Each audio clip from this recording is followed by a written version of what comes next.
भाजपा के प्रदेश अध्यक्ष डॉक्टर राजीव बिंदल ने एक बार फिर कांग्रेस पर जुबानी हमला बोल दिया है और कांग्रेस को परिवारवाद से घिरी पार्टी करार दिया है। नाहन में कार्यकर्ता सम्मेलन के बाद डॉक्टर राजीव बिंदल पत्रकारों से बातचीत कर रहे थे। राजीव बिंदल ने कहा कि कांग्रेस पार्टी शुरुआत से ही परिवारवाद से घिरी हुई है।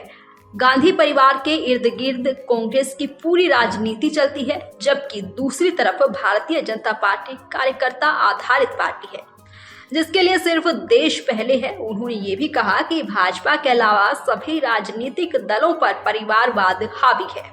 भारतीय जनता पार्टी कार्यकर्ता आधारित पार्टी है। इसके विपरीत कांग्रेस पार्टी परिवारवाद की पार्टी है। अन्य सभी पार्टियां परिवारवाद की पार्टियां हैं। पंडित जवाहरलाल नेहरू जी से लेकर आज तक नेहरू गांधी परिवार के इर्द गिर्द पूरी कांग्रेस पार्टी खड़ी है, चल रही है। उसके अतिरिक्त नहीं है। इसी प्रकार जितनी प्रादेशिक पार्टियां हैं वो सभी परिवारवाद को पोषण करने वाली पार्टी। भारतीय जनता पार्टी राष्ट्रवाद प्रथम, यानी राष्ट्र मेरे लिए, देश मेरे लिए ये प्रथम है। व्यक्ति और पार्टी ये अंतिम पायदान के ऊपर है। विगत 10 वर्षों में मोदी जी ने राष्ट्र हित में जो निर्णय लिए और जो कार्य किए वो भारतीय जनता पार्टी की कार्यशैली की रिफ्लेक्शन। पंडित दीनदयाल उपाध्याय जी ने अंत्योदय शब्द का प्रयोग किया और उसको चरितार्थ किया अटल जी ने और मोदी जी। 25 करोड़ गरीबों को गरीबी रेखा से बाहर निकालने का काम, 12 करोड़ गरीबों को शौचालय देने का काम, 4 करोड़ गरीबों को पक्के घर उपलब्ध कराने का काम, 14 करोड़ गरीबों के घरे में पीने का स्वच्छ पानी पहुंचाने का काम, 9.5 करोड़ गरीब किसानों को 6,000 रुपया प्रतिवर्ष और किसान सम्मान निधि उनके खाते में डालने का काम। राजीव बिंदल ने प्रदेश की कांग्रेस सरकार पर भी एक बार फिर निशाना साधते हुए कहा कि सरकार का ये कार्यकाल बेहद दुखद रहा है और जिस स्थिति पर इस सरकार ने प्रदेश को लाकर खड़ा किया है वो बेहद निंदनीय है। उन्होंने कहा कि मौजूदा सरकार इस छोटे कार्यकाल में करीब 33,000 करोड़ का कर्ज लिया है और इस वित्तीय वर्ष की पहले ही सप्ताह में 900 करोड़ रुपए का कर्ज लेकर एक नया रिकॉर्ड ये सरकार बना चुकी है।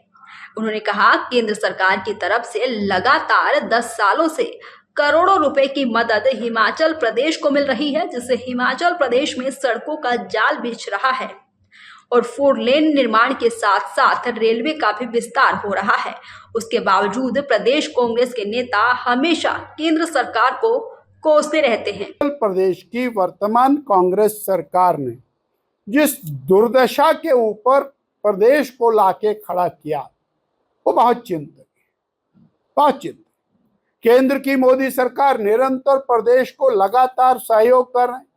इसी सप्ताह 4,400 करोड़ रुपया सड़कों के निर्माण के लिए, उससे पहले सीआरएफ के माध्यम से और 156 करोड़ रुपए 4 लेन हाईवेज के लिए निरंतर पैसा आ रहा। लगभग 1 लाख करोड़ रुपया 4 लेन नेशनल हाईवेज और टनल के निर्माण का। रेलवे का विस्तार हिमाचल में हो रहा है जो कांग्रेस के राज में कल्पना से बाहर था। आज हिमाचल यदि और संपर्कों के अंदर आगे बढ़ रहा है, चाहे वो प्रधानमंत्री ग्राम सड़क योजना है, 4 लेन हाईवेज है, टनल्स है, रेलवे है, बॉर्डर रोड ऑर्गेनाइजेशन है, उसके माध्यम से कनेक्टिविटी का काम तेज गति से चला है। उसके बावजूद प्रदेश की सरकार ने 2.5 साल केवल मोदी जी बीजेपी को गाली देकर व्यतीत किए हैं। राजीव बिंदल ने इंजीनियर विमल नेगी की मौत मामले को लेकर कहा कि विमल नेगी का परिवार और पूरे प्रदेश के लोग चाहते हैं कि विमल नेगी मौत मामले की निष्पक्षता से सीबीआई जांच होनी चाहिए ताकि मामले से जुड़े सारे तथ्य उजागर हो सके, लेकिन सरकार इसे गंभीरता से नहीं ले रही है और मुख्यमंत्री ने बीते कल जो बयान इस मामले को लेकर दिया वो बेहद निंदनीय है। हम आज आपके माध्यम से प्रदेश की सरकार पर मुख्यमंत्री श्री सुखविंदर सिंह सुक्खू जी पर आरोप लगाने जा रहे हैं।